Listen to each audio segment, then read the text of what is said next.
A very good evening to all of you. It's actually a privilege to come your way this evening.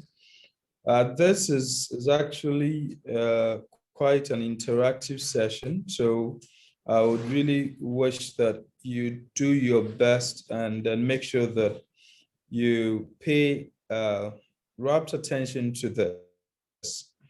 Just to confirm, Doc, are we live on Facebook or this is just on Yeah, so this is just here on Zoom. So okay, it's we are supposed not to be live on on Zoom. Facebook, so Yes, it's yes, just here. please. Yes, please. Good. That's fantastic. So it means we are not expect. So please, what we'll do is look at the chat session. You can drop your question now as I'm going on. Any question you have, anything that pops up, please type in the chat session. When I'm done, we'll go to the chat session and read your questions. So in order for you not to forget exactly what you wanted to ask, as we are having the Zoom call, if you actually realize that you have a question, please do ask it straight away. So first and foremost, today, like we explained, is not a session where we're going to give you quick money or show you 7 ways to become a billionaire and whatever. That is not it. I want you to understand the basic principles of money. I need you to understand what poverty is about. And I need you to also understand what wealth is about and how you can actually create wealth. So this is what we would be talking about, and this is what we'll be looking at today. Please, I'll beg you, like we talked about, all of you, make sure that you are muted so that I don't have to manually go and look for the mute button to mute you. So this is exactly what we'll be talking about. I'll show my face temporarily for those of you to see me. So that's my face there. If you can see me in the video up there. But for the sake of data, we'll do a possible best to go with the slides. When we are done during the question time, I'll show my face. Is that okay? So we'll go that way. So welcome again to this program, and then do feel free to ask your question. So first and foremost, today's program is about wealth and personal financial management. We are going to delve deeper into a lot of meanings here. So first and foremost, like we did the other time, I need you to know exactly who you are. Most of you, often you find yourself not being exactly sure what you want to do. So what you have on the screen here is simply who you really would want to be.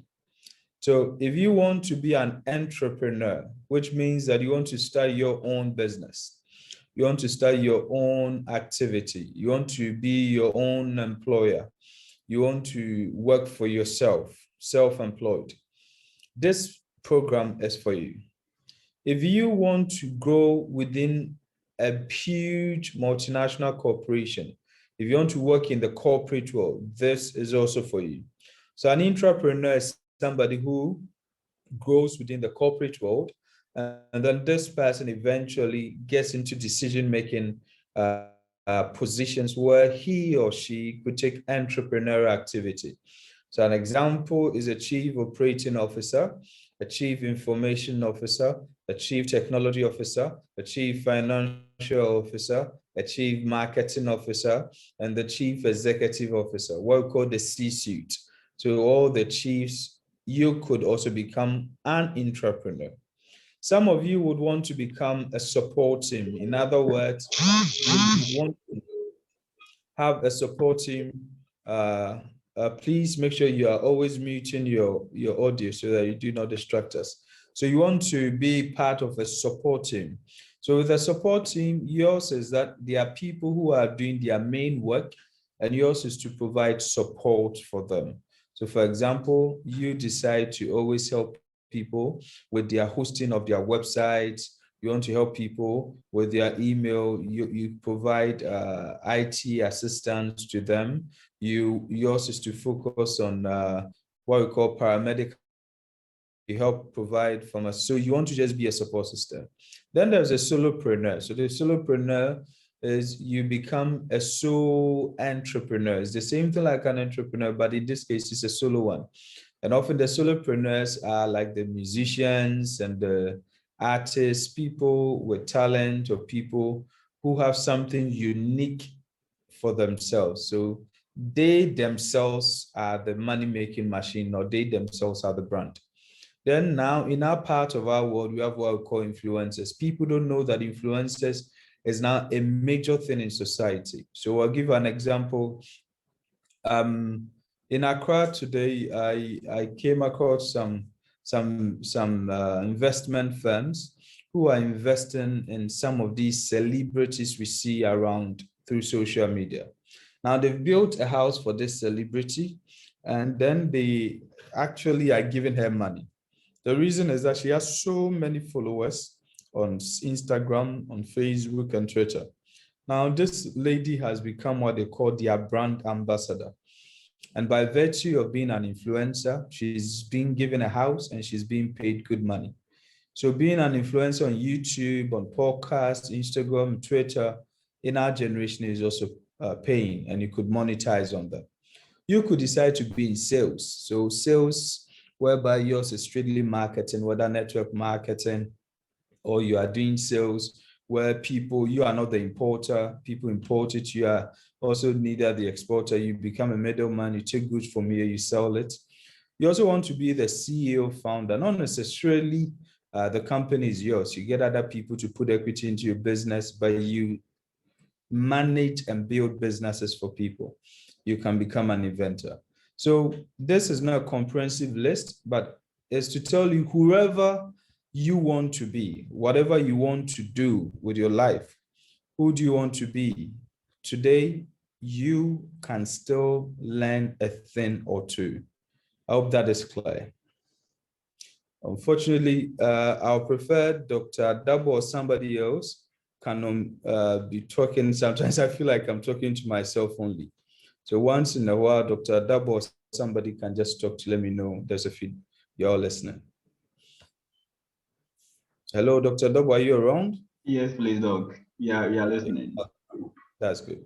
So just to make it clear, so whatever you want to do, the first thing you have to do is you have to put the odds in your favor. So this part I want to show you, this is just an introduction. I need you to understand this thing so well. Otherwise, all the things I'm going to share with you, you might miss the point.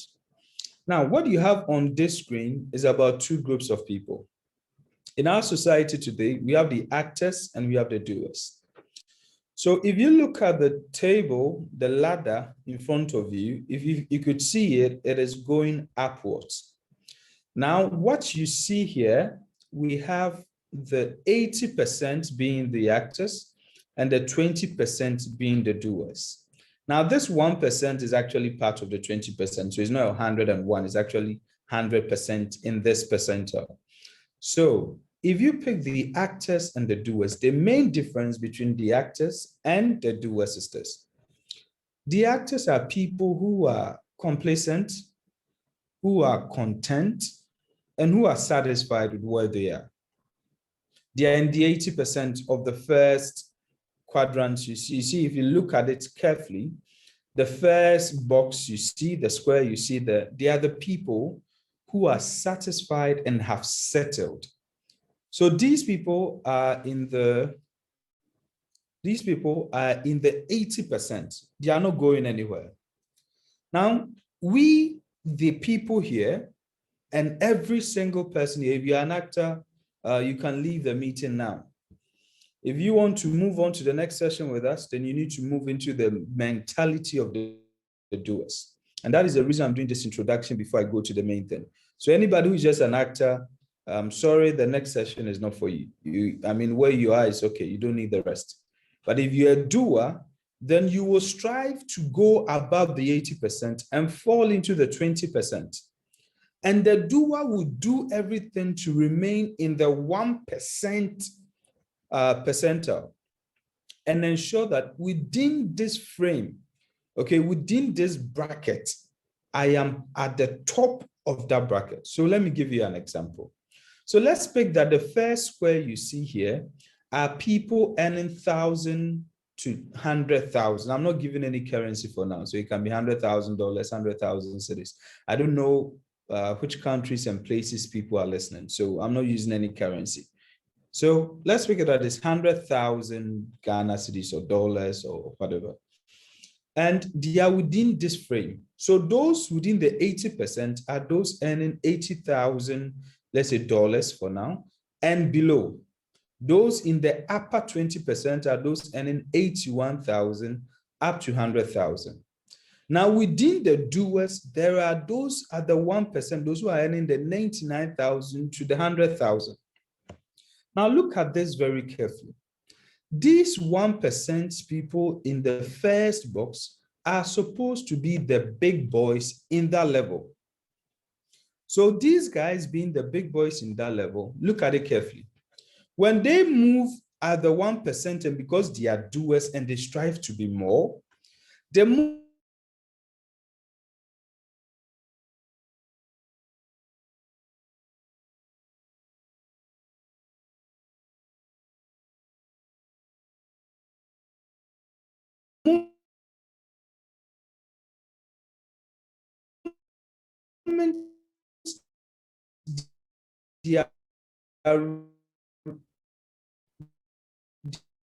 they are in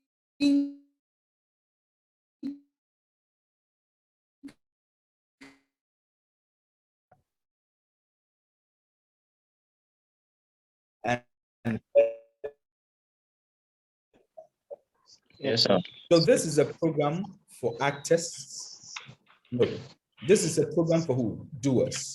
If you're an actor, this is not for you.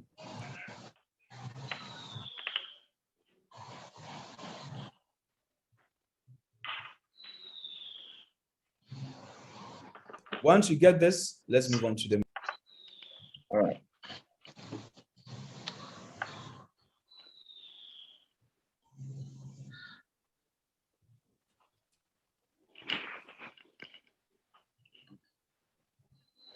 Okay. I'm going to go straight to the point. Today, we're going to understand what money really is about. This is a problem to so many people. They don't really understand what money is about. They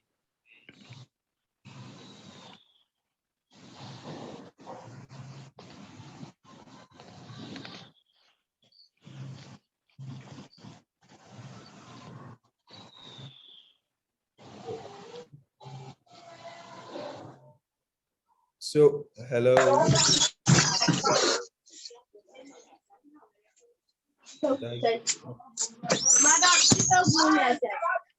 Please let's mute our microphones. Please. Everybody's not okay. So please let's mute everybody. That's good. So if you see what is on our screen right now, money in itself, it's something that so many people do not understand. So first, I'm going to give you the characteristics of money for you to understand what money is about. I'll talk to you about what poverty is. I'll talk to you about what wealth is. But our focus today is on money and our focus is on wealth. So I'm going to give you a very quick note on something that was done after the World War when the World Bank decided to do a research on what poverty is. Now, so when they did a research on poverty, they decided to go to the experts of poverty. And the experts of poverty are actually the poor people. It's not the PhDs. Now, when the World Bank decided to go to the experts of poverty and ask them, what do they think poverty is? So, funny enough, these guys describe poverty in terms of conditions. So, poverty is a state where you feel embarrassed. Poverty is a state where you are inadequate. Poverty is a situation where you are unable to do. They describe poverty as a condition. When they spoke to the rich men, they described poverty not just as a condition, but they just describe poverty as inadequacy, a limitation, whilst the poor people describe poverty as a condition. The main reason why poverty in itself are seen this way by the poor people is actually because poverty, it is a state or a condition in which it denies you of so many things that a noble man would be able to do. So the harshness of poverty takes the dignity of a man away. A man looks into the face of the daughter, and the daughter is crying that my fees are not being paid. If my fees are not paid, I can't write the exams, I'm being sacked from the school. And the man is looking into the daughter's face, and there is no money to help the daughter. And there's shame and no embarrassment. And that state is like a vicious cycle. Things never get better. Now, this session is trying to tell all of us that there is a way we all here listening to this can avoid this poverty. It is not an easy way. It is not a simple way, but it is a possibility. So wealth is a possibility. So now let me take you on the journey. So now, first and foremost, I need you to understand what money is. So money actually is a medium of exchange. When we say money is a medium of exchange, these are economic terms I'm giving you. I need to give you these definitions and understanding so that you'll be able to appreciate where we are going. So money is a medium of exchange. In other words, somebody has bread, somebody needs bread. The one with 10 cedis gives the money to the one who has the bread, and then the person exchanges it at the end of it for the bread. It is a unit of account in terms of measurement. So unit of account as 10, 20, 30. Money is portable. It is something that can be carried, transferable, and all that. Money is divisible, it's fungible. Fungible means it's interchangeable. Now, the major difference between money and currency, which I need all of you to understand here, is that money is a store of value, but a currency is not a store of value. And I'm giving you a simple example. If somebody carries 100 million Ghana cedis to the United States of America and does not get any exchange in US for that money, I'm using the word that money, which is a currency, which we all refer as money. That money then is no longer useful in the United States until he gets a medium of, he gets an exchange, a forex bureau, a bank, to convert that money into dollars to be used in the US. It is not. However, money in itself is a store of value. And I've put the 3 asterisks there so that you understand this concept very well, extremely well. The store of value part of money means that money is all about value, the word value. I'm going to explain what value is to all of you. It is like you having a shop and storing value there. That is what money is about. Money has that one function above currency. So in other words, the value of a man today, which is 100,000, let's say the net worth of a man, which is 100,000 Ghana cedis, for example. That 100,000 Ghana cedis can be translated into dollars, into pounds, into so many ways, as long as it is money and not just a currency.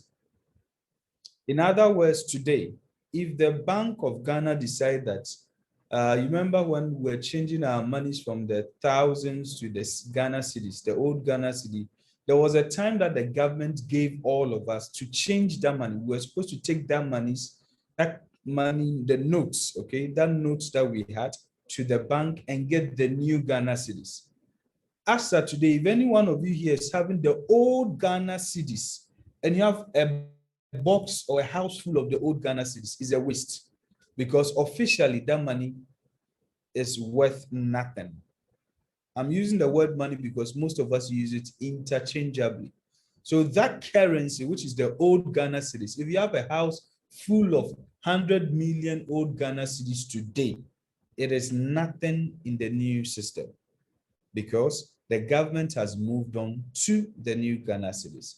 And that is the major difference between money and currency. So first and foremost, what I need you to understand about money, which is very important, is that money is a store of value. These principles about money, I need you to get it very well. So money is anything, it devalues over time due to inflation. And I need you to understand these principles very well. If I have 5,000 Ghana cedis today, and I do nothing to that 5,000 Ghana cedis today, in the next 5 years, the money I have, which is 5,000 cedis, in terms of unit of account, in terms of measurement, it will read 5,000 Ghana cedis. But in terms of store of value, the value of that 5,000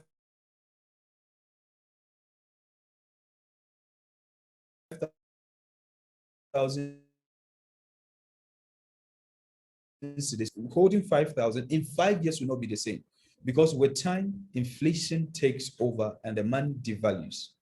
The reason being that today, 5 years ago, we used to buy cement for 25 Ghana cedis. Today, you are buying cement for maybe 50 Ghana cedis. Some time back, you were buying fuel at this. Today, you are buying that. Iron rods at that. So things have changed. So if you have 5,000 Ghana cedis and you keep it without adding value to it, then the value over time would actually go down. So you need to understand the first principle of money is that over time, due to inflation, it devalues. So money cannot be put in one place without an added value. So if you listen to the conversation I'm having with you, everything I'm talking to you revolves around the word value. The difference between money and currency is a store of value. If you keep money over a period without adding value to it, it devalues. I'm hoping these words I'm using is getting deeper into you. Now, the second principle, which I need you to look at it, is this. If you look at the word currency that we talked about, like a current, a currency flows from one place to another, from one hand to the other. Money in that same principle, don't forget that I told you the money and currency share almost all the principles together, except that money is a store of value. So it means that currency and money share so many things together. So currency and money, in this context, money flows from those who understand and value it the least to those who understand and value it the most. And let me explain to you. So for the person who spends anyhow, the person who has no respect for money, the person who has no priority for money, the person who has no plans for money, the person who sees money as nothing, money doesn't flow to that person. The person who sees that money answers all things, which is from the Christian, the Holy Bible says that money answers all things. But Bible then says that the love of money is the root of all evil. So what we are talking about is not for you to be attached. It means it's the attachment to money, where people will kill for money, where people will steal for money, where people do illegal things. That's not what we are talking about.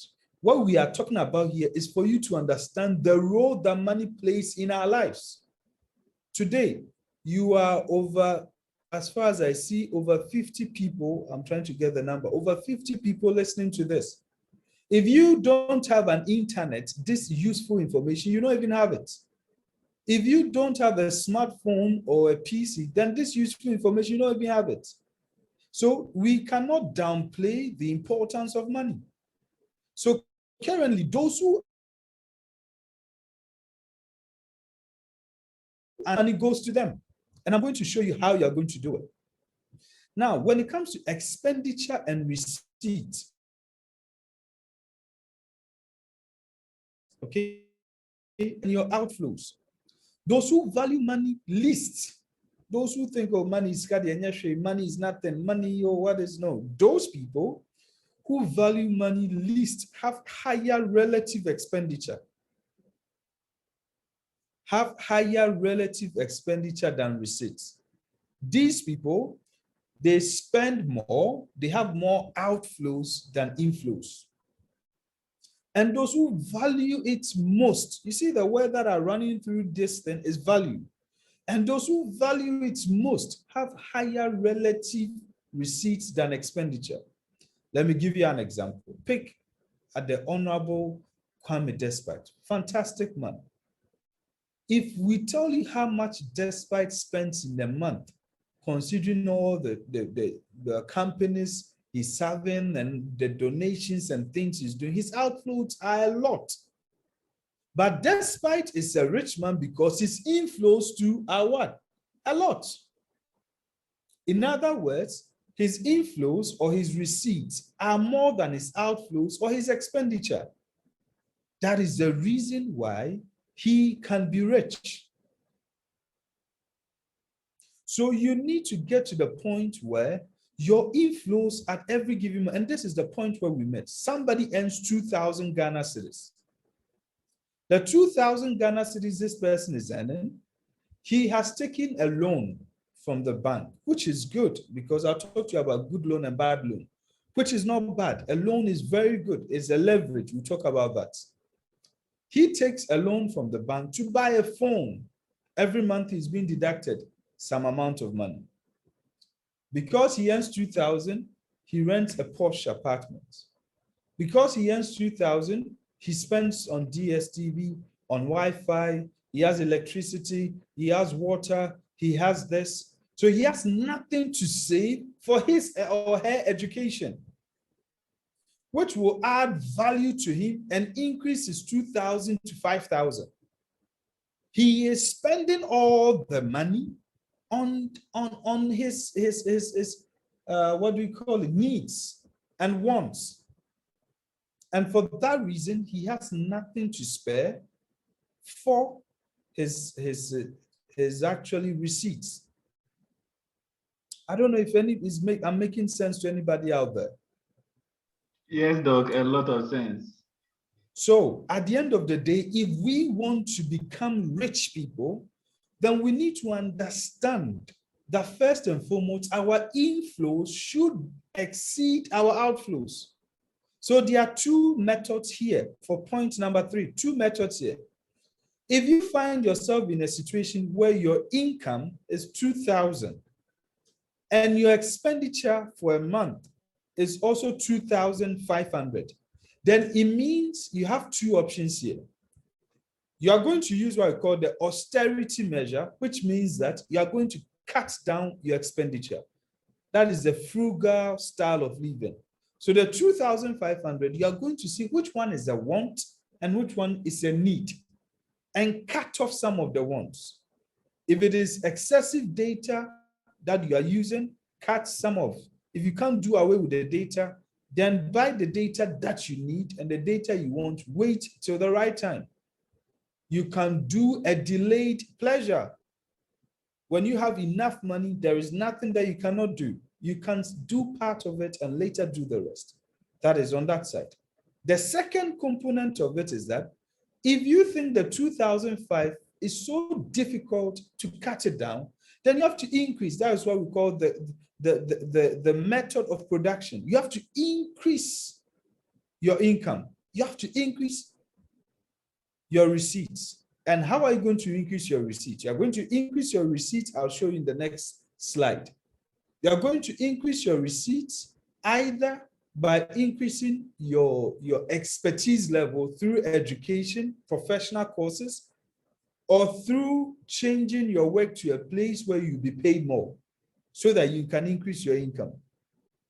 You can also increase your income by having what we call passive income. You have your work you do a bit of network marketing, you do a bit of a shop here, you do a bit of investment here, you do a bit of that there to increase your income lines. Point number 4, the economic energy exchange. And this one, people don't get it. And I keep telling people, money is an economic energy that can neither be created nor destroyed. It exchanges from one form to the other.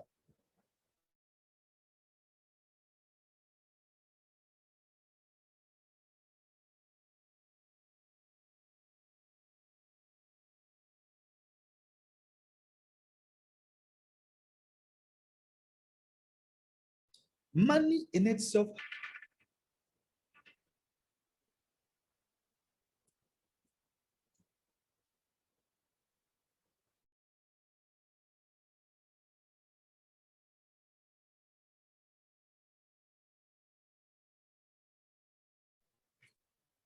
Hello, am I back? Yes, Doc. We couldn't hear you a couple of seconds ago, but now we can hear you.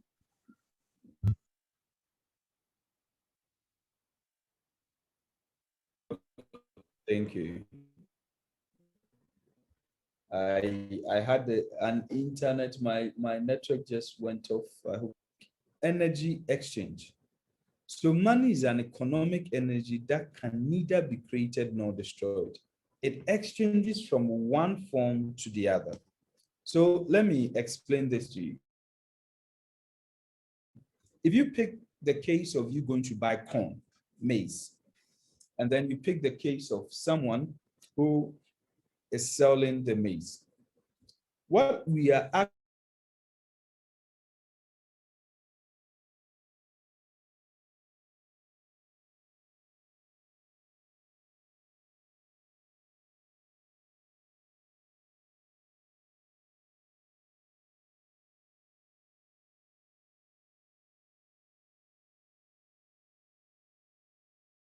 actually doing is that we are passing the... Hello, am I back or I'm still off? Yes, now you are back, but I think it was breaking some time ago. Yes.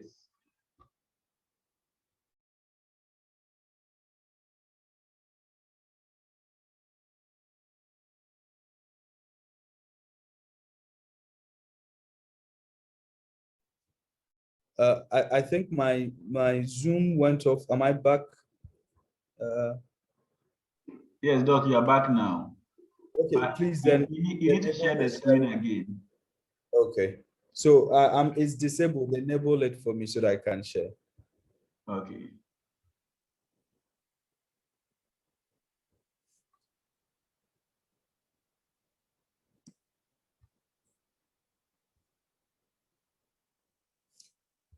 So audience, my apologies. I'm actually out of my comfort zone. I'm supposed to be in a meeting somewhere, so the network here is bad. So forgive me. I'm not in my usual abode. So sorry for the network breaks. Yes, Doc. Yes, you can share now. Okay, so I think we are back. So thank you so much. So the fourth one is economic energy exchange. So money is an economic exchange that can neither be created nor destroyed. It exchanges from one form to the other. So the form that is exchanging is that it can exchange from paper, that's a note, into what is in your account. It can move from what is in the account into a check. It can move from that check into what do we call it? A PO. It can move into so many forms, but the value being moved is the same. And it is like an account. Once is credited on one side, the other side is debited, but the value that is never destroyed. So that energy is never. So you can't just out of nowhere, that is what I'm trying to tell you with this one. Out of nowhere, I sit here and I start vomiting money. And then all of a sudden, my account is going up. Then out of nowhere, I have 1 million sitting in my account. There is something I would have to do for me to have that money in return. I hope that is clear. So the direction of money. Now, if you look at these 5 principles I'm teaching you, they are very, very important. I'm not going to share the slides with you because I want you to listen. And then I'll share the slides after all the sessions are over. Then I'll share the slides with you. So listen, and some of you who are not writing, pick a pen and paper and write. Number 5, I'll share the slides after the whole module is over, not before. Money tends to flow towards service and value, not work and time. And this principle, you need to understand this. When we say money tends to flow towards service and value, not work and time, you have to get this. Nobody became rich by virtue of just working or giving his or her time to somebody. Nobody becomes rich by that. Even the entrepreneurs like Tim Cook of Apple and all those people, it is not just the fact that they are working or they just gave their time. That is why money came to them. These are people who have gotten to a certain level where they are not just giving work and time, but they are contributing value. So let me give you an example. Cristiano Ronaldo and Messi are footballers like any other person. They are giving work and they are giving time. But the reason why Cristiano Ronaldo and Messi are the highest and they are earning so much with Neymar and Co. is the value they are giving at this point. So money tends to flow towards service and value. In other words, if you are working, you need to ask yourself, what is the value you bring on the table? What is the service you bring on the table? What is the unique thing you are bringing? You can be a dentist, and at the end of the day, you'll be employed as a dentist. You do the work of a dentist.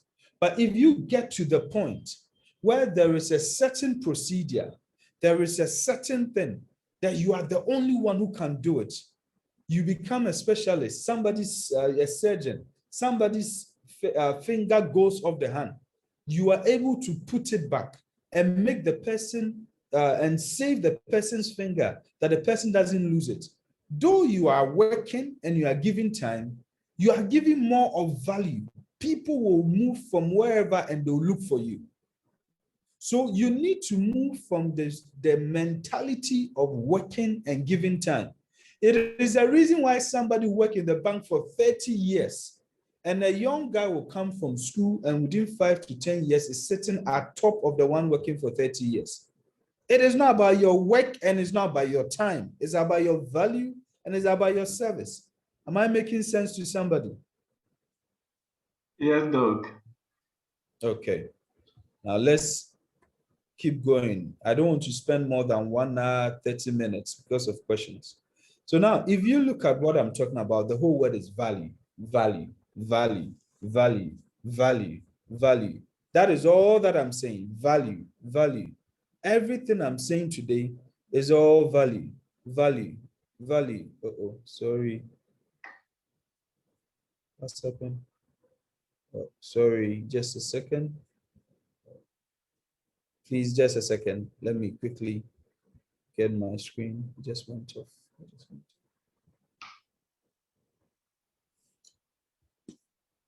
My apologies, please, just a second.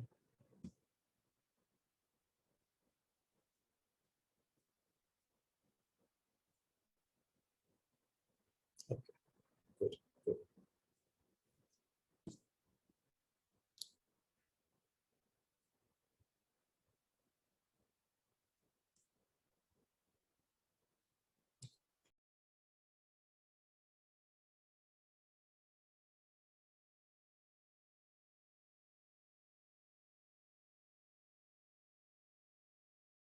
Okay, sorry. I was trying to get my charger in the laptop so that it doesn't go off. So value, we are talking about value, value, value, value. I'm not going to give you an excessive definition of value If you look at what I've done, I didn't waste time on even telling what is money. I just gave you the characteristics of money. That is what I did. So often people ask, oh, what is value? Is the estimate or the monetary worth of something? Okay. Value is that extra. I'm going to give you very simple things. That extra intrinsic, okay, don't let me use big words. So it's just that extra importance or significance to the one receiving the service or the product. So value in itself is not determined even by you, the seller, or the service provider. Value in itself is determined by the user, the consumer, the client. And that is the reason why when we talk about value, you cannot talk about value without the client, without the customer, without the end user.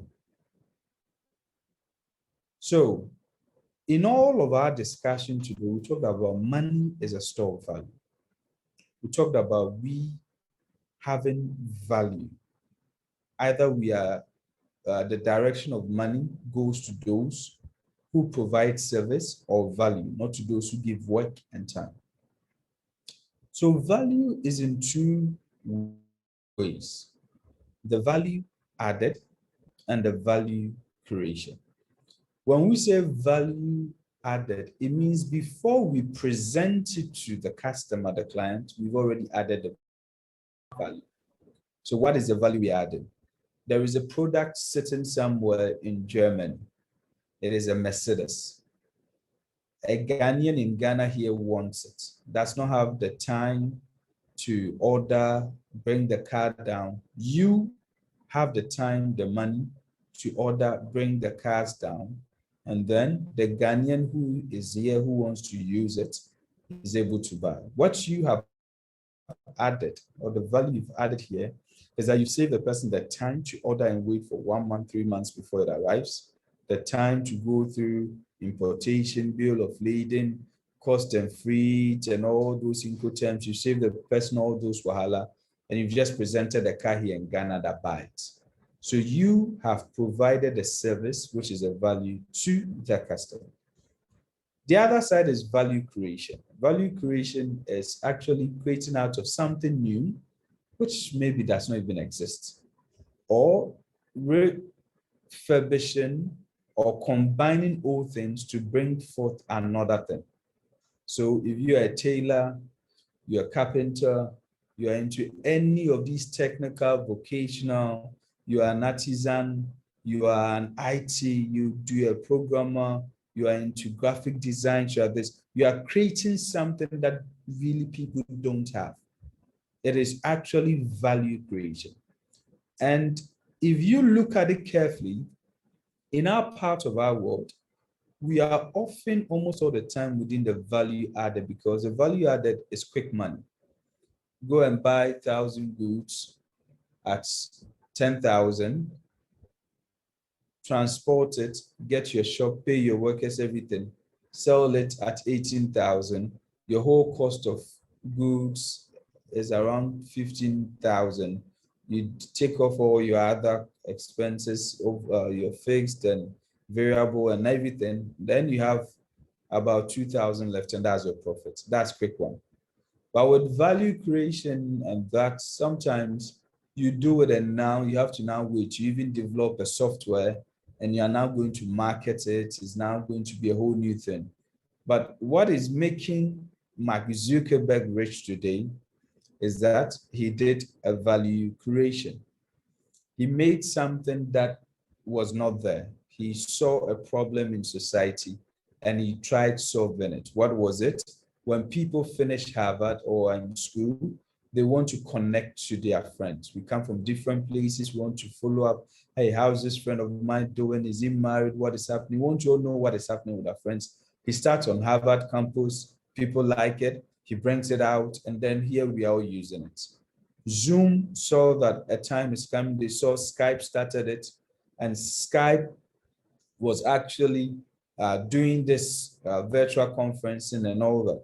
And Zoom saw it and quickly capitalized on it. And today all of us are on Zoom and not on Skype and hosting multiple people at the same time. So the value here is either added or is created. Now, let's come to a very simple way. If we talk about wealth, I'm trying to go straight into the main key points. If we talk about wealth, wealth in itself is actually very simple. Wealth can be equaled to your net worth, where a person's wealth is equal to his net worth, where it means that the total assets, the total belongings of the person, all the things that belong to the person, minus all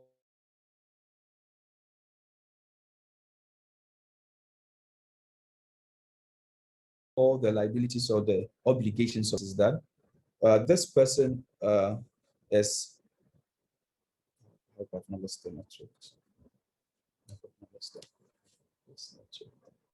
So hello, please, can you hear me? So that I'm sure I'm back. The internet was going off. Yes, Doc, we can hear you. So the wealth of a person can be equal to just the net worth of that person. So if you pick the context here, so let's take it that, let me pick maybe one of you.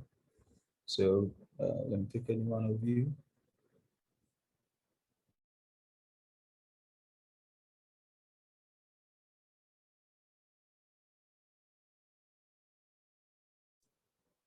Kafi Afra. So let's pick Kafi Afra.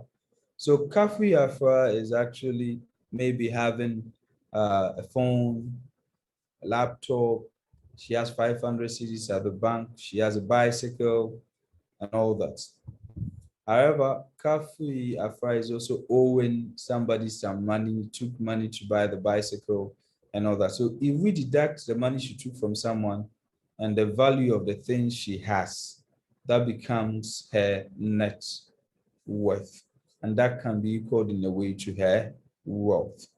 However, the reason why her wealth may not just be that, because that one is in monetary terms and in financial terms, is that sometimes our health is our wealth, our family is our wealth, the social capital we have is our wealth, and all of these ones are not sometimes easily measured. So sometimes we put some of these ones under goodwill and other stuff. Now, to come straight to the point for all of you and the wealth creation, this is a formula by Robert Moore, and it's a very interesting formula here, and I want to explain it to you. So he says that for you to create wealth, you need to create value or add value. So what we talk about, you're either doing value creation or you're doing value added. However, you need a fair exchange in the sense where you are selling things, so you need a market. You are an architect, so you need customers so that you get the money. You're a teacher, you need to be in a school so that you can teach and you are given that salary. So your value is your skills as a teacher. And then the fair exchange here is for you to be in an educational institute where your services are being offered, and then you are being paid. And if you are into business, you have maybe a market where you have a shop, you put your goods there, which are of higher value or the needs, the people need it, and then the market becomes that fair exchange we are talking about. Now, this in itself doesn't make people rich, because you can be an interior decor. Okay, you do interior decor and all those stuff. So you are into interior decor, and then you go for a shop. You say, okay, because I'm interior decor, there's a place at East Legon, there's a place at in Shaesu in Kumasi, or there's a place at Takwa where the expatriates are. So I'm going for that place, and I'm sure they would come for me and all that. So you get a shop in these places, you put some nice things there and expect them to come. However, there is another guy who also is doing the same thing like you're doing, but the person has the third element that is called leverage. So the leverage here is, in summary, a component of it, which I want to talk to you today. We'll talk about the rest of the components of leverage the second meeting, is what we call social capital. So this guy here has also he's into interior decor, but he knows contractors. He's interior decor. He knows hotel owners. He's into interior decor. He knows all the guys who do the tiles and POP and the windows, the aluminum stuff. He knows them. He's built networks with them. So each time the aluminum guys go to do their work, they recommend him to do the interior decor to the one they did. Each time the contractor does it, he recommends him. The other guy, though, is going to East Legon and Ishiaesu and the place at Takrady and all that, would still have a nice shop and everything, but the acceleration of his wealth will be limited because of his what? Leverage. So I keep telling people, leverage is extremely important in our lives. There is something I tell people when I go for programs where I talk about entrepreneurship. Today, I'm not going so much into entrepreneurship. I'm just giving you basic personal financial management, basic knowledge on how to take your life to the next level. When I go to talk about entrepreneurship and then you explain to people how they could start a business, run a business, scale it up and scale the business and get to certain levels, then they all tell you, oh, money, how to start a business, capital, we are in a country, funding is an issue. Yes, funding is an issue. I mean, nobody gives money to anybody just like that. But I'm being honest with you. If you understand the principle of leveraging, you'll be able to do what I call OPM, other people's money. You can be from a poor home, but because of how you conduct yourself and how you behave, when you take a proposal that, hey, I want to open maybe what do you call it? A printing press. And I have done my business plan, done my feasibility studies, I've done this and stuff. Mr. Musa, I know you're a very rich man. I'm a young man, I'm serious. On campus, I did this thing, I've done that. Please, this is a project I'm doing. I don't want you to just lend me money. I just want you to actually partner with me. This is the return on investment. This is the return on your equity. We can do this in this number of years, do the calculation and talk to the person. And then you'll be able to raise money. People have not understood the power of pitching, the power of business plans, business models, executive plans, and all that. Another day we talk about it. So the leverage here we are talking about is your ability to use all the resources around you to accelerate your value and your fair exchange. I don't know if it's clear to somebody out there. If it's not, you can tell me, I'll repeat it. Hello? Yeah, hello, Doug. Is it clear? Yes, on my side, but I don't know about the others. So if anyone is not clear, you can use the chat section The chat. and then we can. So let me explain for the last time, because this part is one of the most important parts for me. So wealth creation here means we are creating or we are adding value. So either we are doing the value added or we are doing the value creation, okay? Now, okay, I'm seeing the comments from, can I please go again? Okay, Isaac and Maximoti and Nasir, okay, I've seen your message. So value added or we are doing value creation. That one I've explained it to you. The fair exchange is the medium, the platform upon which this value is given. So I gave you the example of the market, the example of the teacher in the school, the example of the doctor at the hospital and all that. And I explained to you that you just don't need to give work and time. Money doesn't flow in that direction. It's not because you're just giving work and time, money flow to you. That money that flows to you will keep you to a certain level. But if you want to really be rich, you need to give service and value. So it means that here you get the value, you have your fair exchange, the medium there. Now, the leverage itself is your ability to use all the resources. When I say resources, human resources. If I say resources, your technological resources. If I say resources, all the opportunities and privileges you have from your school, your tribe, your church, your area, anything that you can use to help you accelerate the value and the fair exchange you are giving to people. That is an example. Dr. Adabo is into I. He's worked for a while, and then he comes up with a fantastic idea where he can give good value. And then because he knows me and he's my friend, and he thinks I'm good with fundraising and stuff, he says, hey, Evans, Doc, do you know that I have this idea? I've done this. Then we sit down, look at everything, and say, okay, however, I don't even know how I'm raising the money, but you are an expert in this. Can you help me? In other words, Dr. Dabo's dream will sit on the shelf. By virtue of he knowing me and using my expertise to raise money for him, his dream will come to pass and his wealth creation will be accelerated. Is it clear? Okay. I'm sure it's clear now. We have more to go, so let me move on.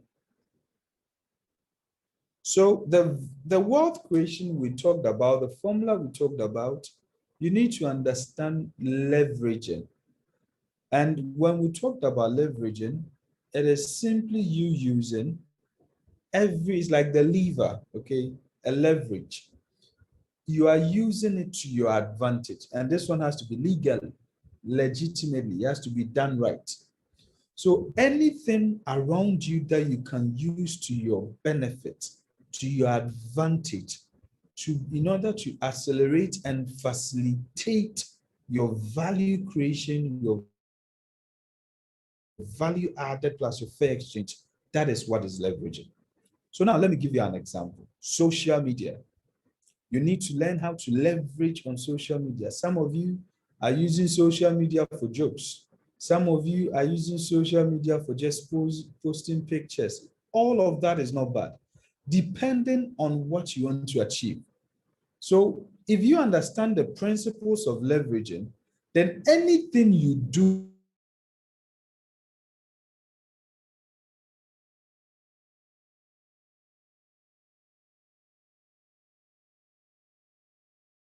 are you posting the picture there to give an impression that, hey, I am a guy or a lady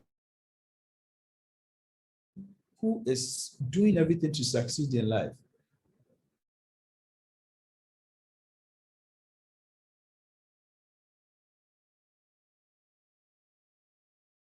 It's on social media that, hey, I am a lady or a gentleman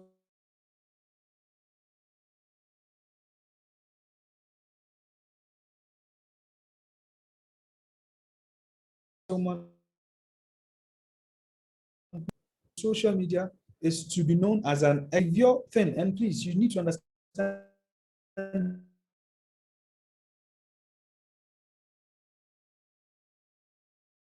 the different forms on social media. LinkedIn is there.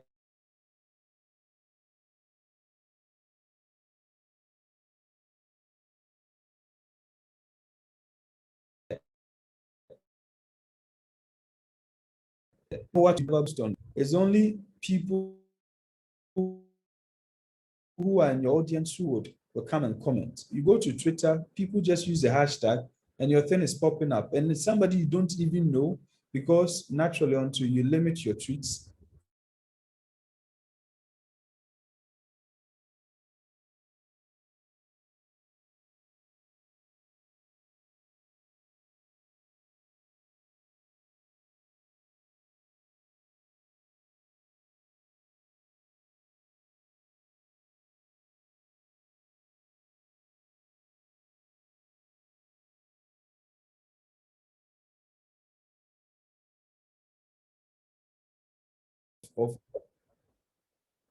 Now, if you look at the quotes I put, the hard workers say practice,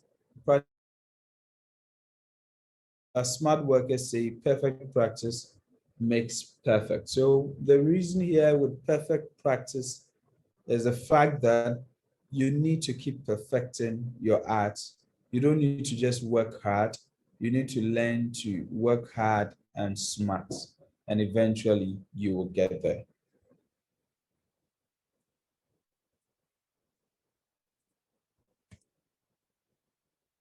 So a quick road to financial independence, just a few points, and then we will close for today's session. Then we'll come back next week and I'll take questions. Whenever you work, okay, for those of you who are in work, because I told you work and time, if you remember, money does not flow towards work and time, it flows towards service and value. Whenever you work, do not work for money, but work to build a system that generates money for you. So what I'm just trying to say here is this. If I have lived my early lives as a banker and started doing research and now hope to do more research and consultancy, lecturing and stuff. If I stop as a banker or I stop as a lecturer and I don't do that, it means I wouldn't earn any money. If you work and you work for money, it means the day you don't work, you don't get any money. So you need to learn to put up a system in which, even if you are not working, you are earning money. Let me give you an example. If you, for example, decide that I'm a medical doctor, and because I'm a medical doctor, I have started a YouTube channel where on that YouTube, I explain to people on their basic health and stuff. As long as your video is on YouTube and it's getting more views and it's attracting advertisements, you'll be earning something from there. If you're a medical doctor and you strive to write a book on health and something, and you put it on Amazon, you put it in our bookshops, you will still be earning money. If you decide to become a blogger, and then your blog is having very useful information there, and a lot of traffic is going there, and AdSense and lots of advert people decide to come there, then eventually you start earning some money. So what am I talking about? If you work to build a system that generates money. In other words, whenever you are working, for example, you're a medical doctor, I'm using that because of the easiest comprehension for most of you, or even you're a teacher, or you're even an architect. All of this can be applicable. So let's pick even a teacher here, a very good teacher. So you're a teacher now, and then you work for somebody. So I have a very dear mom of mine who was a teacher for so many years and then has been able to start her own school with her husband. So you can be a teacher and then eventually start your own thing. Today, she does not teach, but she doesn't need to teach. She may not even go to work, but she'll still earn money. So what I'm just trying to say is that as you are working, try to put up systems in place where you don't have to work all the time, and yet you can make some money. About spending, when you buy an asset. When you buy an asset. In other words, anything, I'm using the word assets here, not in accounting and finance term, but I'm using an asset here as something that brings value to you, and a liability as something that takes value from you. So if you are a young person and you decide to buy iPhone 12 Pro,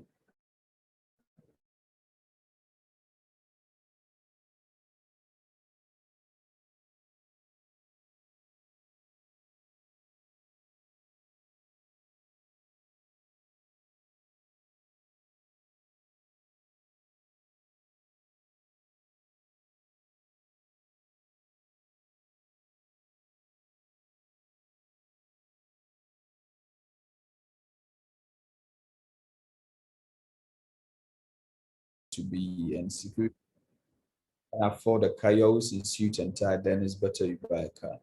And then I bought a car not out of my capital, But out of the profit I made from the taxi and the trotro, the two trotros I had, and then I used part of that to buy a car, and then eventually. So learn how to.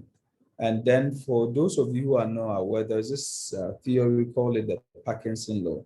So the Parkinson Law simply states that no matter how much you earn, your expenses would always try to rise to the level of your revenue or your income.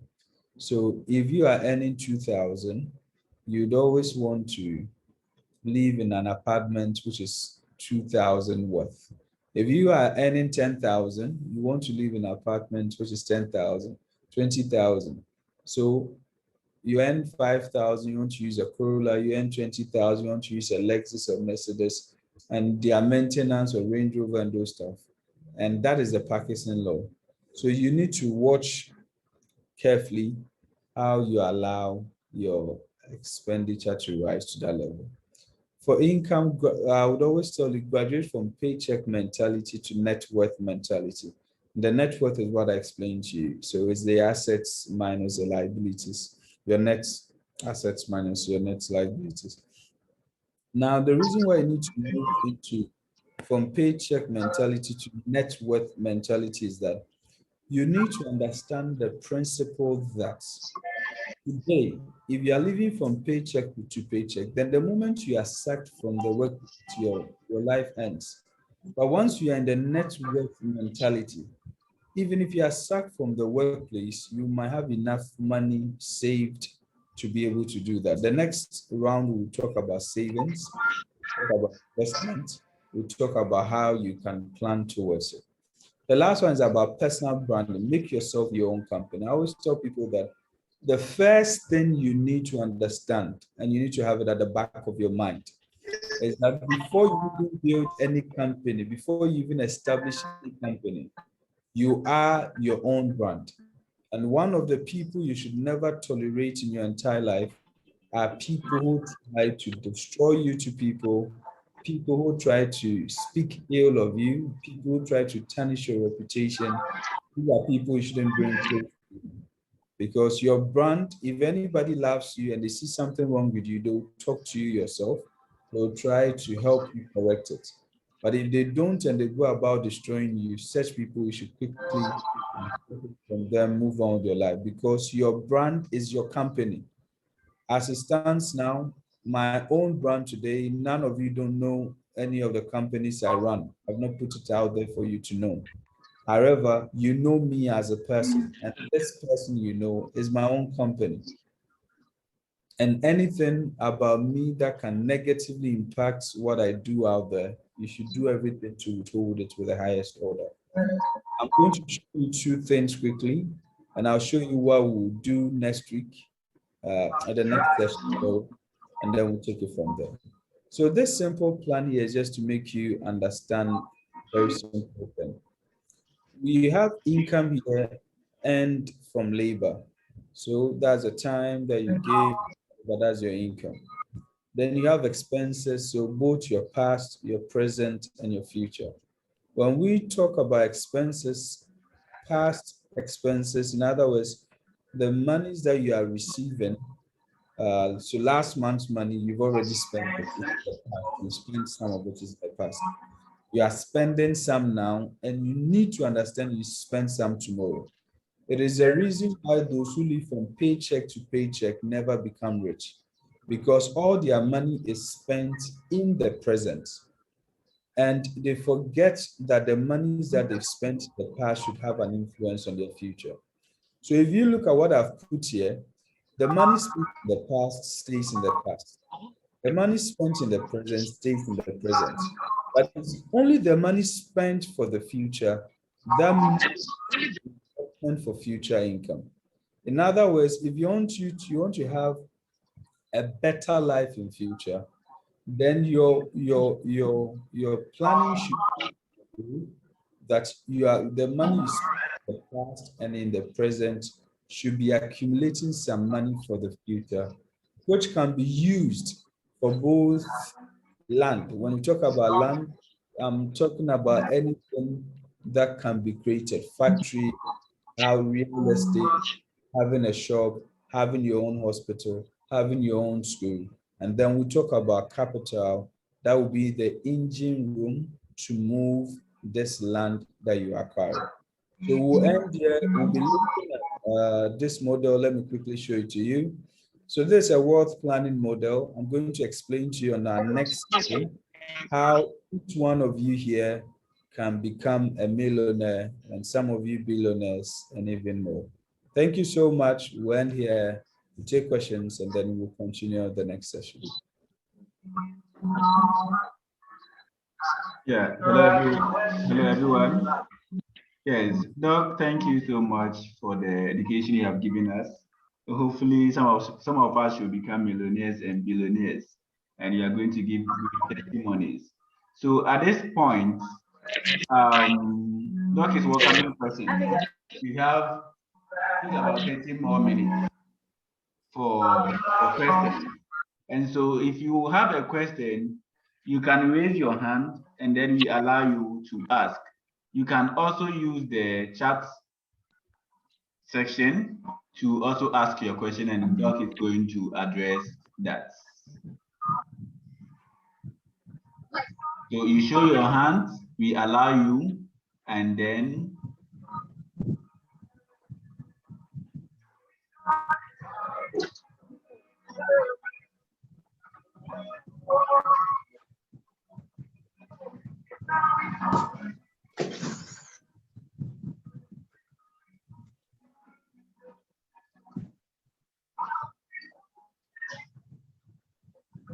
yes, any question?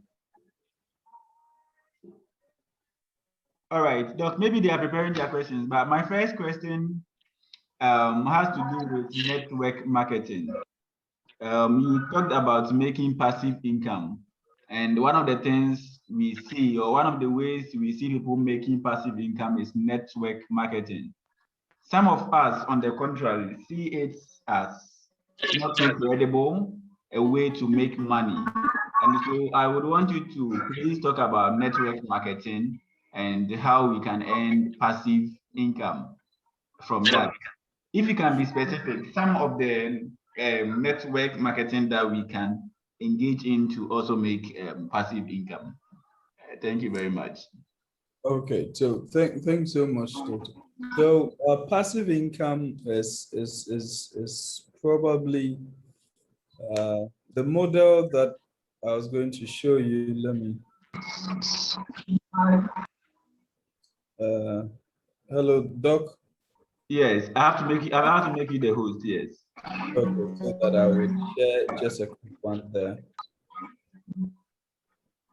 So if you look at this model here, I don't know if my arrow is showing on your screen. Yes, but the passive income is here. So passive income is very, very key. I will talk about this in the next session, actually. So the passive income here, let me explain income and then I'll give the example of the network marketing. So we have the active income, which is either earned from salary or from business. We have the passive income, which is earned from our extra activities that we do. We have the portfolio income, which is earned from stocks and investments that we do in other places where we don't have to physically do anything. So with the passive income here, it means you do your day job or you do your main work you are doing. And however, out of the free time you have, you earn some extra money. So an example of network marketing currently, you have Max International. I was part of the pioneers of Max International when it came to Ghana.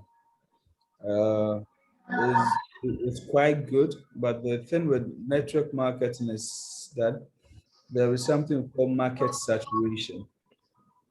When it comes new and the product is new and there are just a few people, the early birds, they're able to capture more of the marketers, and therefore the first ones are able to sit on top and get a lot of benefit. So because I was part of the pioneers, I really enjoyed from it. Max International today has a very good product, and so you can join them. Just that as at now, a lot of people are doing it, a lot of people have heard of it. So it makes marketing quite difficult, but still you could still do that one. There is Herbalife, also very good. A lot of people are also doing it, and it can give you some very because advantage with this. So Herbalife, Forever Living, and now there is also Super Life. Super Life was part of the pioneers who started Super Life.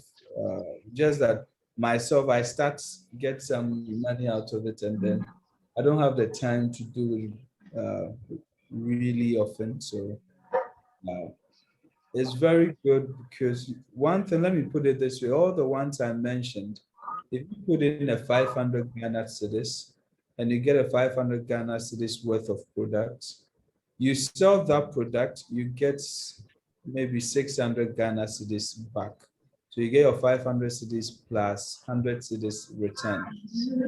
Then in addition to the 100 cedis you had as profit from it, when you bring or recommend or refer somebody to join, you get a certain percentage on their purchase. So what marketing becomes good for you is that the products that you buy, you have the capacity of recovering your money back, and then the rest is just uh, purely profit. So all the ones I've done, I don't think I lost any money because all the money I put in, I recovered it first through the products and enjoyed profits also through referrals. So that's a bit of network marketing that you could do. But now I would advise that beyond network marketing, there's a lot of passive income you can do. You can do blogging. So yesterday, for example, I saw Amir Deborah doing recruitment for writers, Pedro Sheldon doing recruitment for writers. People, these guys, it means they are getting a lot of money, and for that reason, they are they are getting a whole lot of money. So that's how come they are recruited. So please just a second. Oh, please plug it from. So there's a lot of money there. Blogging is very good. YouTube, I've already mentioned it. You can go into Fiverr. Fiverr is an example of outsource skills. So if you're a designer or you are something, you can quickly join Fiverr. People come there, you do voiceover, a whole lot of things you can do there.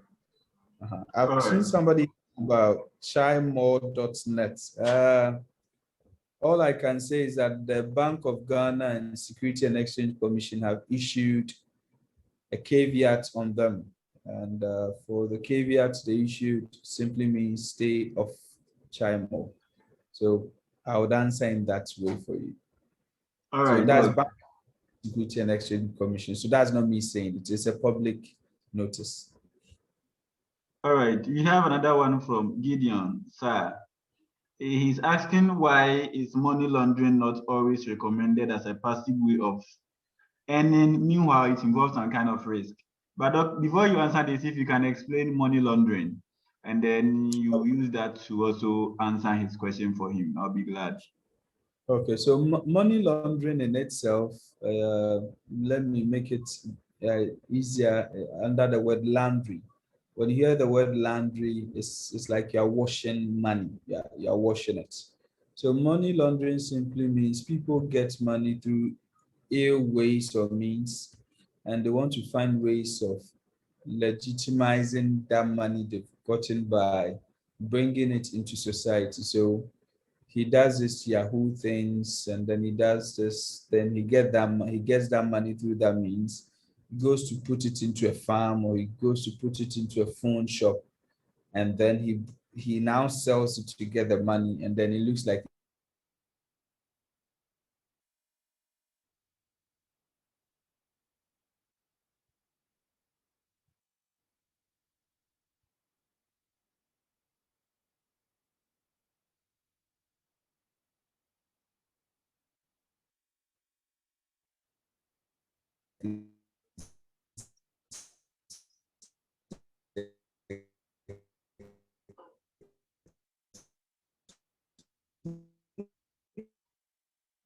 money, but the source of that money is in somewhere who you've lied to and total distress. For some of them, they're white people. So I'm back. I think I'm back. Yeah, hello, please, can you hear me? My system went off. Yes, Doc.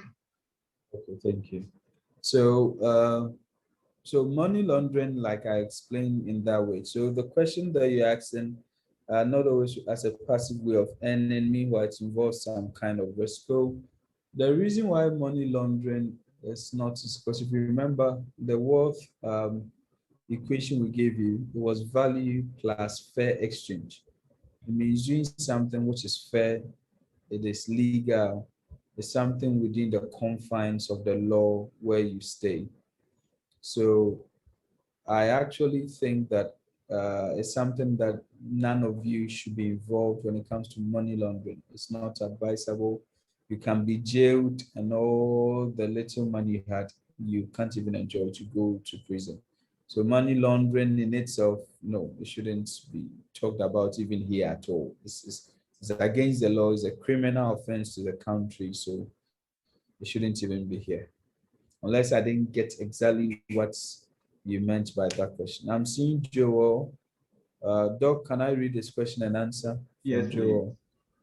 Okay, so as a master's degree seeking student, what's your take on saving a lot of money from parents or assistance from guardians? So I keep telling people, and that's the thing I'm going to do. Unfortunately, because we are not doing a face-to-face, and also because I don't know the full audience class very well, because I had a small talk with the organizers, but they were not sure how many of them will show up. So I don't know who are those listening.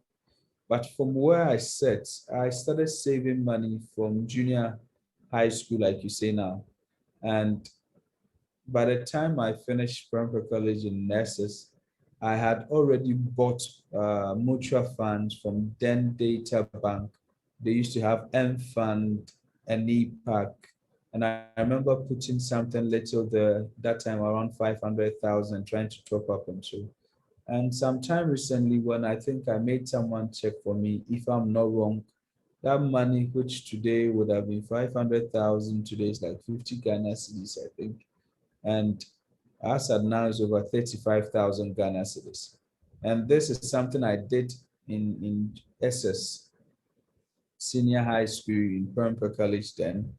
And that time I was not working. So it means I tried saving from what I was having. And because I'm a Christian, I started doing Titan a long time. And as I was doing Titan, I was saving 10% for myself. So 10% for God, 10% for myself and my future. And then a lot of gifts and stuff I received, I saved it. So please, at master's level, you're even too late. I'll talk about savings and I'll talk about investing into the future next on the next session. Today was just to really make the session quite very clear. So today was just an intro. The next session, God willing, we'll go through the investment methods and things you could do. All right. I think Isaac, before or so, your hand was up, but I can't see it up now. If you can hear me and can make your question now, you can ask your question before Isaac. Yes. Oh, okay. I'm clear now. I wanted to ask some questions, but I'm clear with his explanation. Oh, okay. That's good.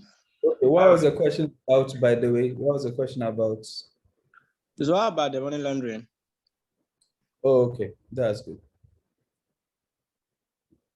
All right. So if anyone has question, please you can ask.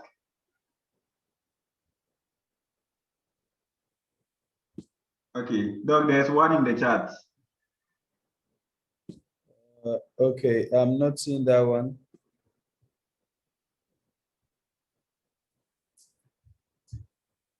Is there a new one? I'm not seeing it. Yes. Oh,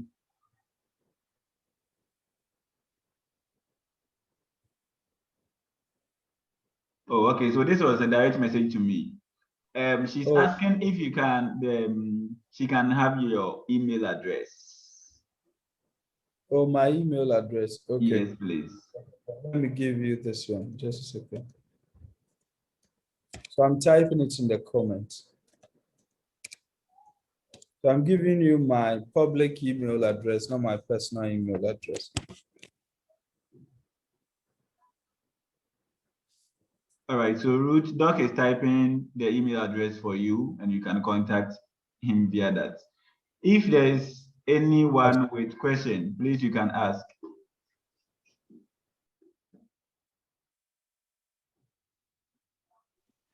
Okay, good evening.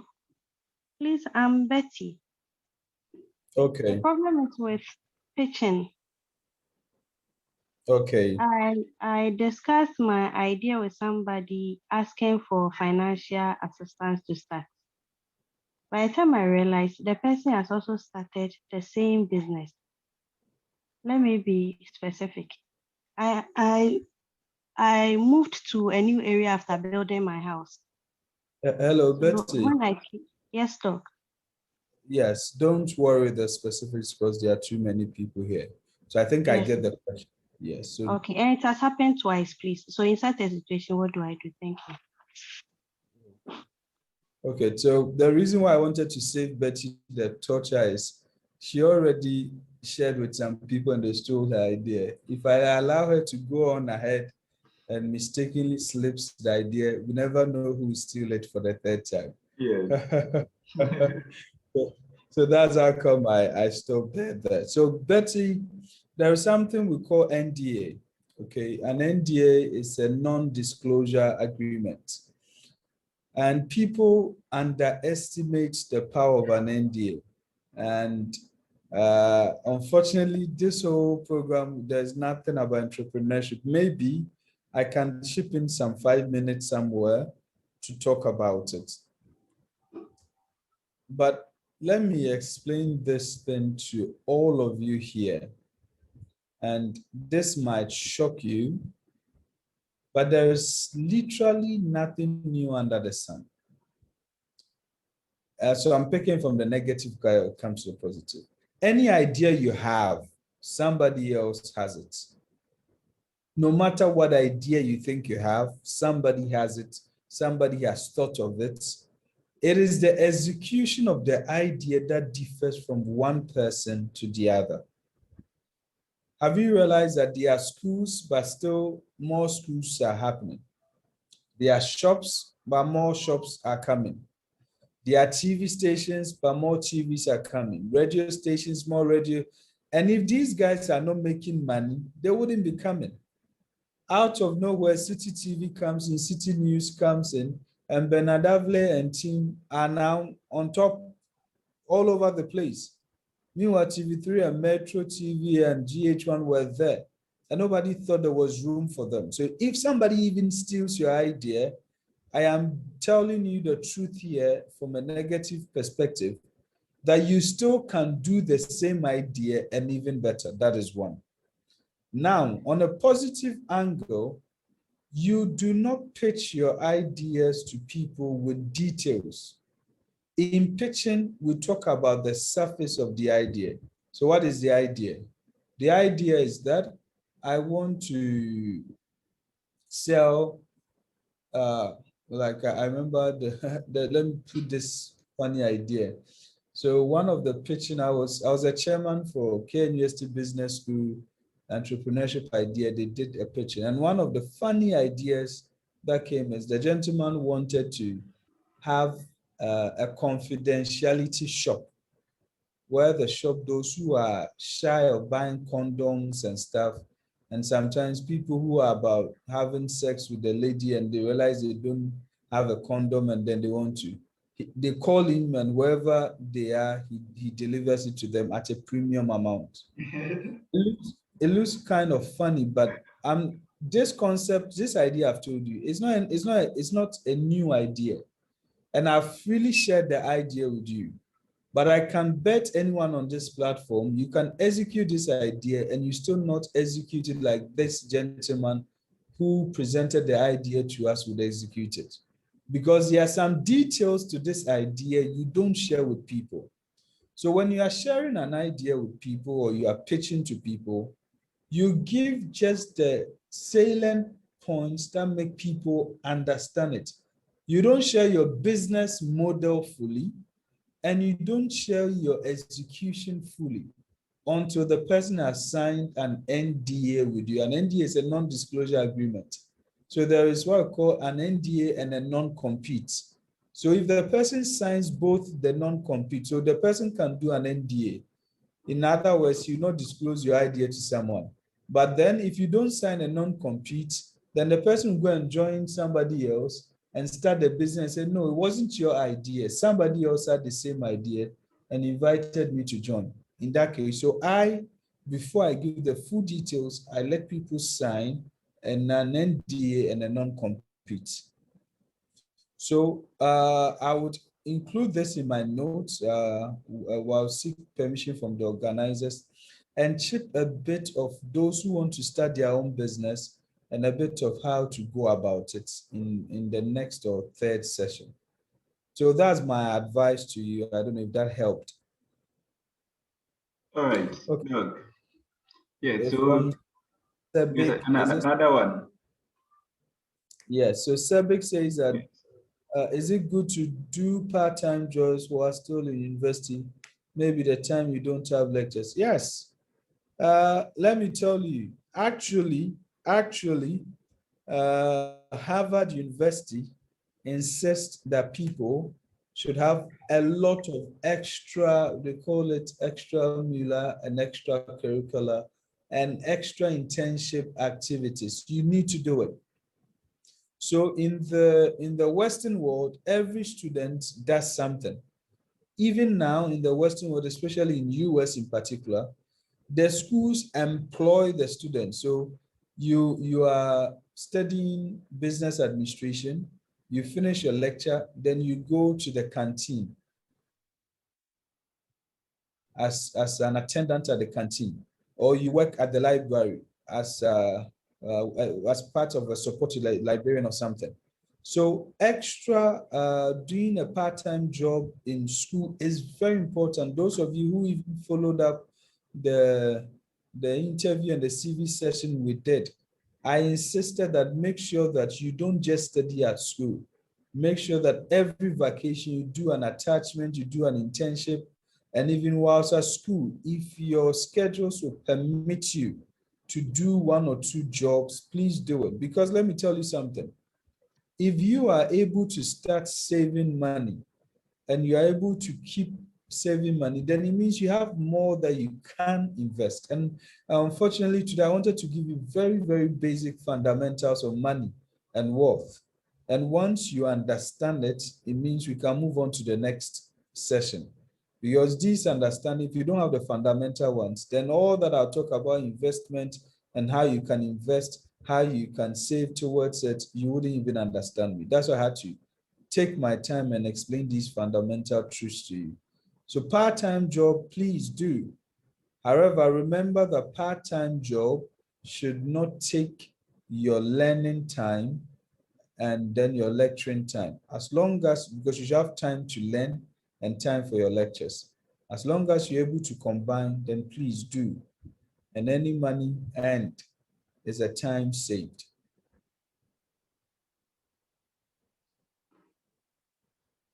All right, thank you, Doug, for that answer. I don't know if there are more questions.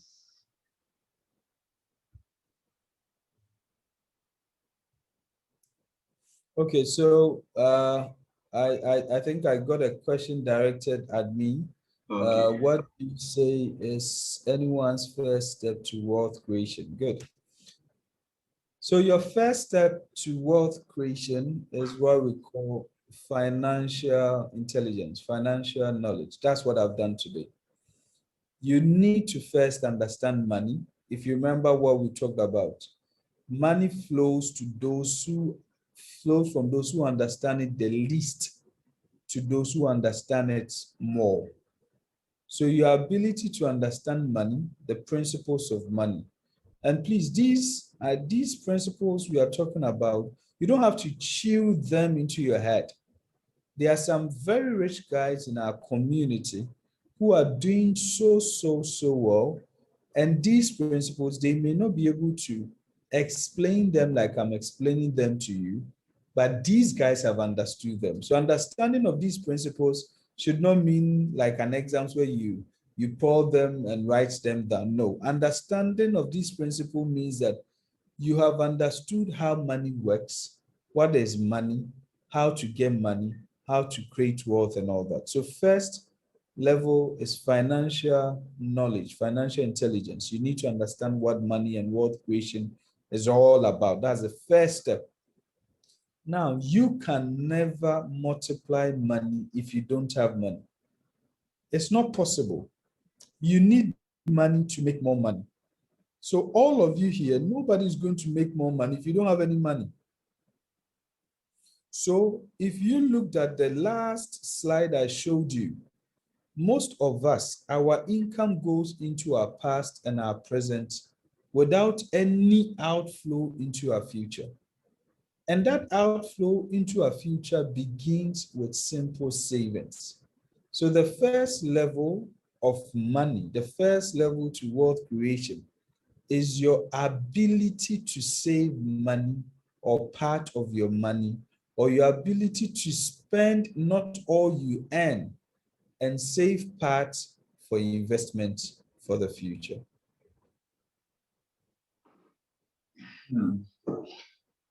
Great, Doc. Yes. My question is exactly where you ended about savings. Maybe you're going to talk about savings more about when we meet next time. When you don't have any money, it's difficult to multiply it. And that is the situation with many poor people. Because they don't have any, they are unable to do any other meaningful thing to multiply it. And so it's very hard, in my view, for poor people to become rich or to start getting something, even with the savings.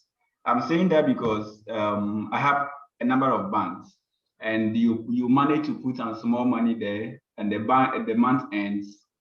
These days, because of how do I call it? These cards we use, ATM cards, and all those phone connections, and that they deduct an amount from your savings, and then they come out with your interest.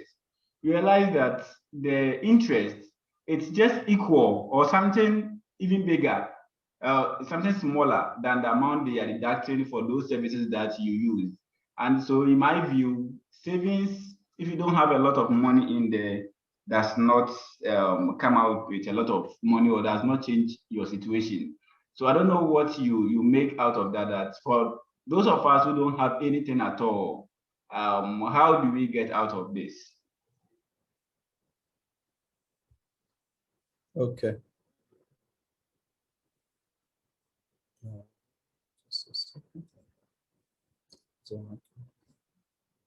Okay, so basically, let me put it in two ways. The poor would always remain poor until they decide not to remain poor. It's a matter of mentality. And this is what I'm trying to explain here. The state of actors and doers I tried to explain right from the beginning is that the actors will have every reason why they can't move to the level of the doers. The moment we start giving and having excuses for not moving to the next level, we actually never move to the next level. So I'm starting from there. Second, no man on this surface of this earth has multiplied a seed without a seed. You cannot get corn until you sow corn. You cannot get mango until you plant mango. You cannot get tomatoes until you plant tomato seeds. You cannot get money until you plant money. So no man is ever going to make any money without having money. So the first level to poverty in itself is that we need to have a way of having money flowing to us. So for many young people coming from poor home education and qualification from school becomes their first level and their first opportunity and their window to begin their journey out of poverty. Today, Ghana is having more middle class people because very ordinary people from ordinary homes have become lawyers, teachers, bankers, doctors, and at least they are attaining a certain class their parents never had.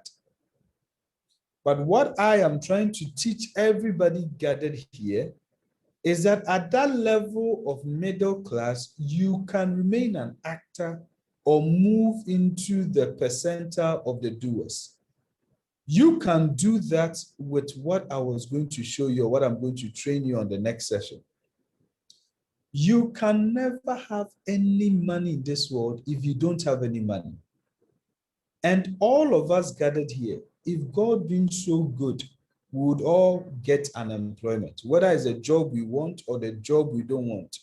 Sometimes in life, you have to do what you have to do in order to do what you want to do. So you have a job and you earn 2,000 Ghana cedis. You have been using the word 2,000 because I want to stay in that average income. If you have 2,000, and if you remember in the next session that I'll be training all of you, any one of you here spending more than 60% can never move into the next percentile. If you spend more than 60% of your income, you are never going to move to the next percentile because you don't have enough money for the future investment you are talking about. Let me be honest with you. When I came back to Ghana, I came up with 20 business ideas. Today, I've only done 4. I'm on the 4th one now as I'm talking to you. I'm working seriously on the 4th one. Before today, I'd only done 3. 16 are sitting on the shelf. And in the first 3 projects I'm doing, I will tell a friend that, hey, this is a life-changing project I want to do. I'm inviting my friends for all of us to contribute and get it done. Some of my friends who are medical doctors, some who are bank managers, some who are lawyers working in big firms, some who've been lecturers. These guys are all the people I mentioned, none of them earns less than 5,000 Ghana cedis, and that is minus their bonuses. None of these guys could raise 10,000 Ghana cedis for me. If you earn about 5,000 Ghana cedis for the past 5 years, and you cannot raise 10,000 Ghana cedis, how do you move into the next percentile? How do you get to the next level? And that is the point I tell people and they miss it. I'm sitting here with one of my very good friends, a personal assistant, he's sitting by me. I buy shoe. I don't remember the last time I bought shoe. He knows me. I can wear one shoe for a whole year. But the shoe, I'll buy a very good one, which will not break or be one of, and it's solid. It's presentable wherever I go. I don't waste money on clothes and shoe and things. All my money is on my education, my research, my business, anything that is adding value to me. I don't waste money at all. And whatever I buy, I keep it so well. My first iPhone 2 I bought is today I'm using iPhone 11 Pro. I'll be changing to the iPhone 12 Pro this month or next month. And it's the same iPhone 2 I bought I've been using. How am I using iPhone 2 till now? When iPhone 3 comes, I don't buy, I wait for iPhone 4 or whatever, 5. When the 5 comes, then I'll go and buy the 4. Then iPhone 6 comes, I don't buy.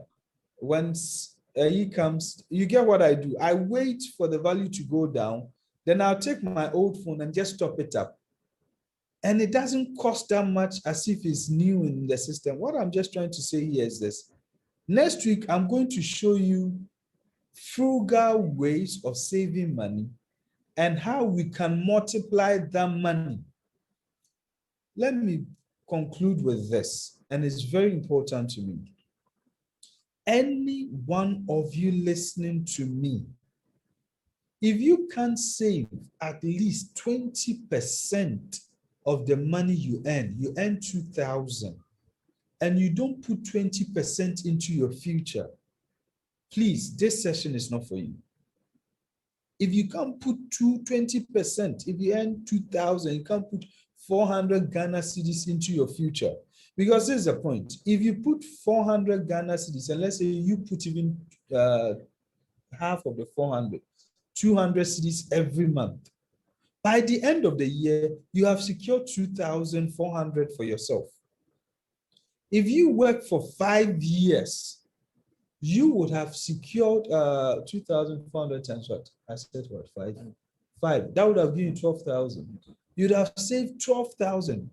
And I sit here, if you have 12,000 Ghana cedis in 5 years, there are a lot of things you can put that money to use that you can multiply. But the point is, you have good ideas.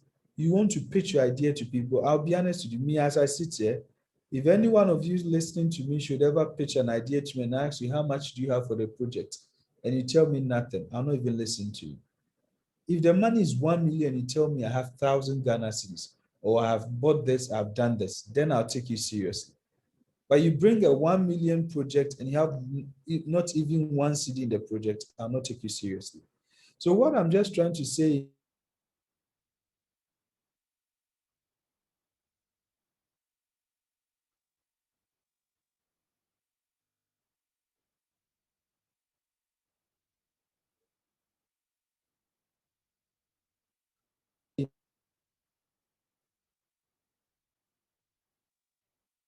in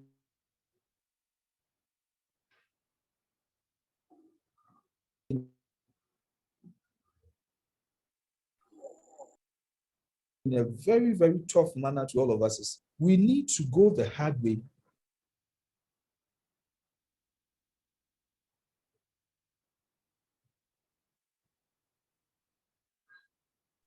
Sorry, my thing cuts. Please, I hope it was clear before it cuts.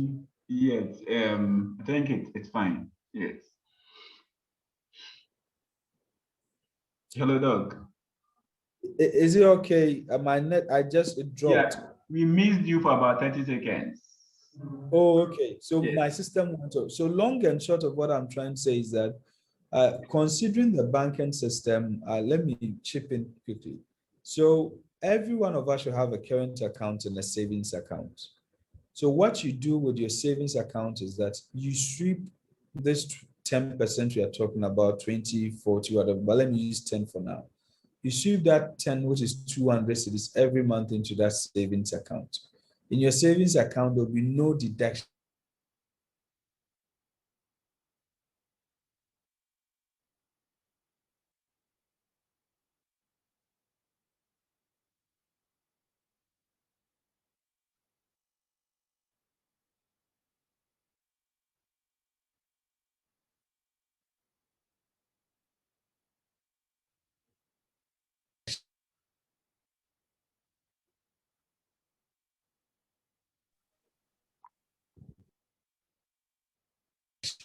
going on in your savings account, because it is only all the deductions happen on your current account. No interest, negligible, but at least some of the things I'll be talking to you in the next account, and then get a savings account, and then let's look at how we can invest.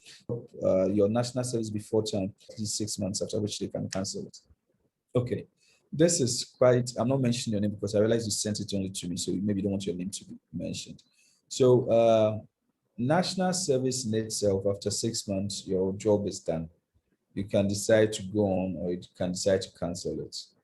However, I would always tell people that if you find yourself in a situation where you've not found a job and your national service people are willing to keep you, stay there and work. And after your 6 months, you can put it that you were customer service, you did your national service from this period to that period.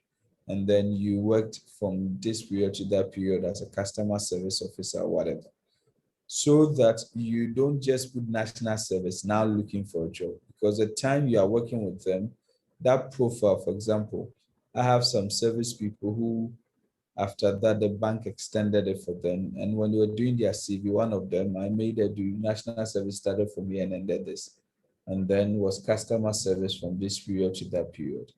And when he went for an interview, he was picked over those who just did their service and stopped. I may not know where you are working, so it's quite, I'm speaking out of abstract. If where you are working is not giving you value and you have better options somewhere, then after 6 months, please walk away. After 6 months, please walk away. Myself, I just did 6 months of national service. I didn't do the full year. So because I was already having a lot of job offers, there was no need wasting my time. So the point in here is that you don't have to waste your time if you have job offers that are ready to pay you. But if you don't have any job offer, instead of coming to stay home after 6 months, or you don't have any business you are starting, then please stay on and help build your profile. I saw there was a hand up here somewhere. Yes, Doc. Thank you so much. Unfortunately, our time is up. Prince Minta, your hand was up, but I think we are going to take that question at the beginning of the next session, and Doc will address that before we begin next week's session. Doc, our time is up. But before we go, in a minute, your last words for us today, and then we call it a session. So for me, just a quick one to sum up everything that we've talked about. I'll just tell you that remember that money is actually devalues over time. So make sure that your money is working. Money should never sit idle. If it's sitting idle, then it means you're saving it to work in the future. Understand that the more you know about money and the more you value it, the more you get. Make sure that you are receiving more than you are spending. And always make sure that you are giving more value and services than just working time. God bless you. God bless you so much, Doc, for your time and then the awesome knowledge that you have given us. Thank you to everyone who made it to today's session. God willing, next week is Saturday, that is 29th. I know many of you love football, and so Champions League finals. We are not meeting next week, Saturday, but rather on Sunday. So next week's session is not on Saturday, but Sunday, 30th of May 2021. The time is still 6 p.m. to 8 p.m., just like we had today. So please take note, not on Saturday, but rather on Sunday. God willing, we shall all meet. Have a wonderful evening.